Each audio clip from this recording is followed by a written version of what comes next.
if you give maybe over $5, because we had a few costs today. Okay, thanks. Abbas. All set, Sam, or not quite? Good. Assalamu alaikum. Since this is run by MSA, I figure it's something that we should say. Thank you for having us. This is actually one of the better turnouts so far at Cleveland State University. We had another function earlier that Dave Edwards ran for us here, which included hip-hop artists, Middle East hip-hop artist documentary, which was okay, but this is much better so far. Amal, don't worry, I'm not going to speak a lot. She said so much that I basically ran out of words, and I don't want to kind of sound like a broken record. She basically said it all. Just one pointer here. There's not just Francis Boyle and John Quiqley. There's also somebody, an expert in this matter, called Ali Abu Ni'ma, and he's Palestinian. He's going to be here on Thursday, September 22nd, Case Western University. Make sure you guys are there, okay, because he's surely an expert on the Palestinian topic as a whole, and especially in reference to this UN bid.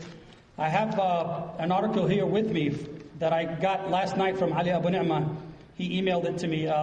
It's for Foreign Affairs. And as Assam was saying before, the 67 issue is dead. Is that what you're referring to? Which is basically it. The article is titled A Formal Funeral to the Two-State Solution. So that's basically what this UN bid is doing. It's putting a nail in the coffin, so to speak. I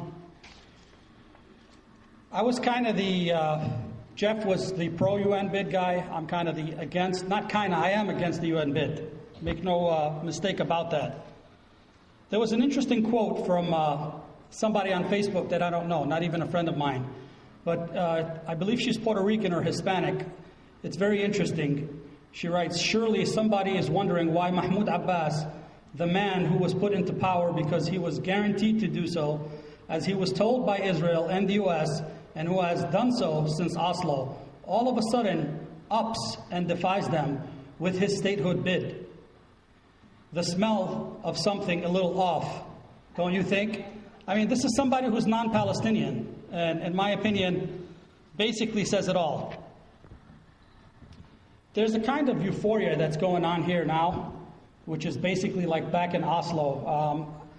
I was at my freshman in high school at the time. I don't know if some of the students here remember that. Maybe they were children, I don't know. But we had the same euphoria where, you know, the Palestinians do want a solution. They do want statehood, but not based on fallacy, empty promises that's been going on since 1948. I happen to be a descendant of Deir Yassin. If anybody here knows the massacred village of Deir Yassin on April 9th, 1948, my father was a survivor of that village, and my grandparents also. We're kind of like three-time refugees. First in 1948, we went to Jericho, which is the 67 territory. Then in 1967, my mom, and I think it was 8 children, I lose count, we're a family of 11. So 8 children at the time had to walk from Jericho across to the King Hussein Bridge, which the Israelis or the Zionist Jews at the time. So going back to the subject of the UN bid, you're probably wondering why I'm telling you the history, because I'm a refugee, I'm Palestinian. I don't need anybody to recognize my rights. I don't need the United Nations, who participated in my family's exile forcefully from their lands, to tell me that I'm Palestinian or that Palestine is my homeland. Okay? There's a difference between, you know, it's quite funny that this UN bid is called 194. Okay, it's called the UN bid, the 194th so-called state or recognition, or Ma'an Arakat came to town not too long ago. You know, nobody's an expert on the subject, let me tell you. Nobody understands it, that's why. There's no text out there. There's no documentation. Nobody invited the Palestinian people to let them know or decide their fate. There's no documentation. We've been looking online. We've been looking everywhere. Ali Abu Ni'ma, Joseph Mas'ad from Columbia University. There is no documentation out there. Okay, I don't know of anybody that goes to a decent restaurant that doesn't want to look at the menu. So why are the Palestinian people not afforded that right? We're talking about democracy. And we want a better democracy, and this is going to be better, and that's going to be better. Yeah. We've been promised that since 1948. So as a Palestinian, we don't want any symbolic gestures, symbolic recognition.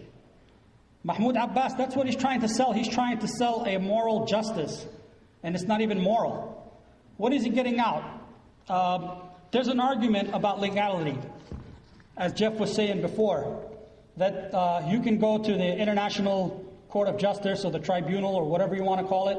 There are mechanisms in place right now that the P.L.O. has not approached, or the Palestinian Authority has not approached. There are mechanisms now that they're not using to sue people. Mahmoud Abbas was asked by the Arab League to call Gaza a massacre, to officially condemn it as a massacre, and he refused. Do we forget these things? I mean, who are we talking about here? Mahmoud Abbas, that was exposed, his entity was exposed in the Palestine papers by Al Jazeera. In specific, Sa'ib Arakat, who was found in the documents to basically sell the inalienable rights, carte blanche, or attempt. Nobody can sell our rights, that's number one. But he attempted to sell our rights. For the mere 100,000 refugees, and believe me, Israel won't even accept that. But he was talking about a plan, a secret plan, for a symbolic 100,000 refugees to return, I guess, the 48 area. I would hope so. I'm not clear on that. But to return to Palestine in general. And that wasn't even clear. 100,000. There's 7.2 million refugees. So he wanted to give them 100,000 refugees for the larger Yerushalayim, the greater Jerusalem. So these are the people negotiating for us. These are the people calling for this bid. I call it an auction. They're trying to. It's more like an auction. They're trying to auction us off. Nothing is clear. And Jeff was saying that those of us who are, so to speak, ultra-nationalists, because we believe that Palestine is ours from the river to the sea, we're attacked. We're called ultra-nationalists, sensationalists. He basically used the same words, I hate to say it, that Ma'an Arakat used the other day. That's what he accused me of in front of everybody. He says people like him, are sensationalists, ultra-nationalists. Why? Because we believe in our rights. We believe in what's ours. We will fight till the end for what's ours because we're not traitors. That's why we're sensationalists.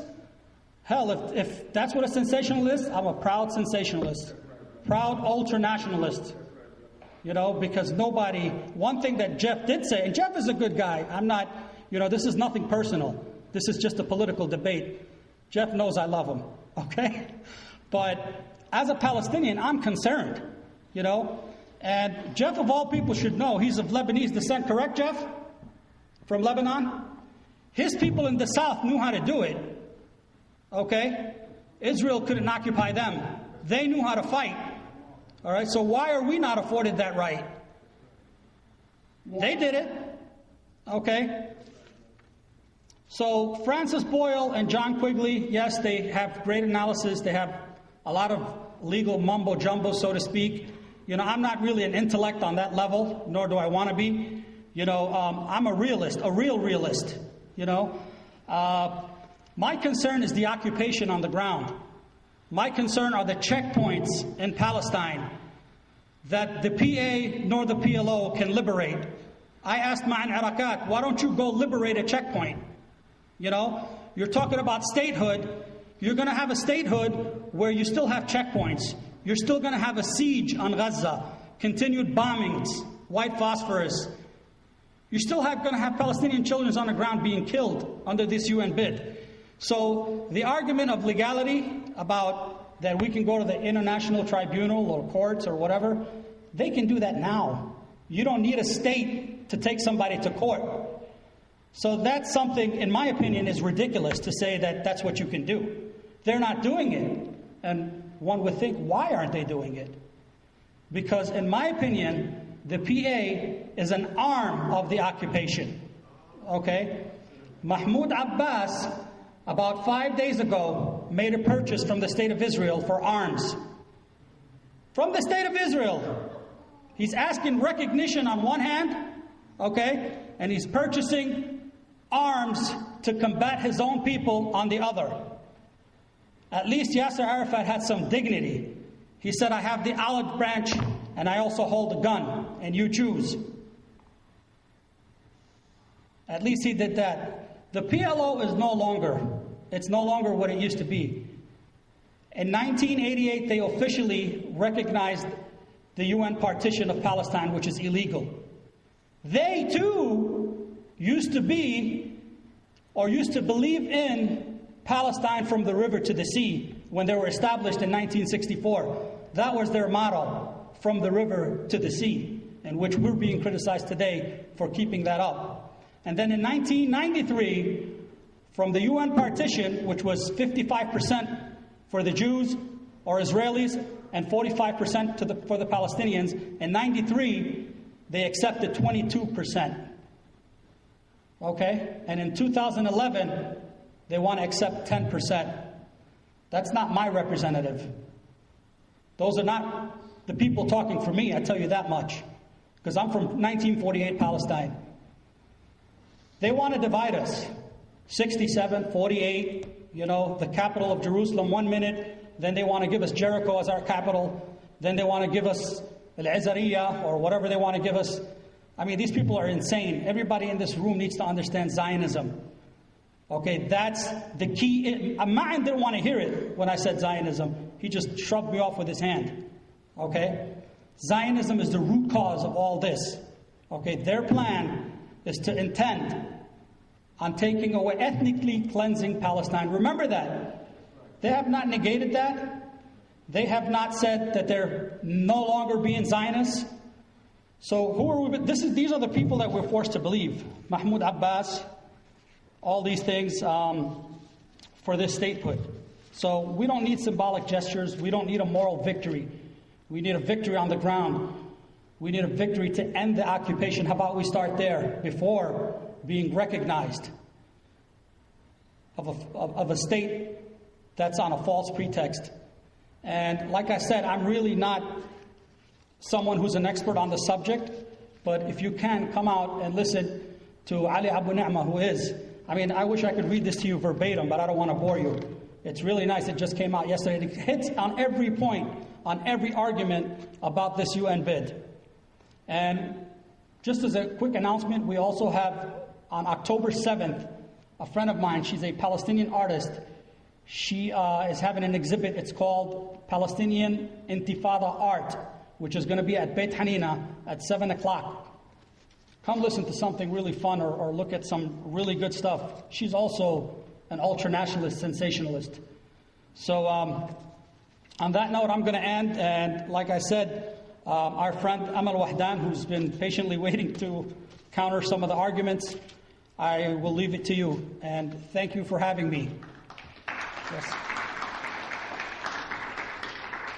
Any questions before I go? I'm wondering where you get your piece that the P.L.O. has the authority in the UCJ or the UCC. I thought they have to be members, so that as soon as Palestine would get statehood, they would then be able to sue. As far as I understood, P.L.O., PA are in no position, they're not member states. Right. They don't have any position to take a place. Somebody could sue for them, just like a sort of recent suit by Spain. Yes. Or Germany, somebody could sue for them. You're saying where they can sue themselves personally? Yes. You're claiming that the P.L.O. can bring suit, and I'm not, here's the thing. I'm no expert on it, but Ali Abu Ni'ma explains in some of his articles and some of his links that there are, in fact, measures. I don't know what it is. I'm not exactly sure of what kind of measures, but there are measures in place that the P.L.O. or the PA has not utilized to sue in certain instances where they can. There was, from the Sabra and Shatila massacre, there was one of the victims, family members who actually sued. They sued Ariel Sharon, which got nowhere, by the way, but they actually sued Ariel Sharon. And I guess they dropped it, or he was found not guilty. Meanwhile, he was found guilty by his own state, for being indirectly responsible.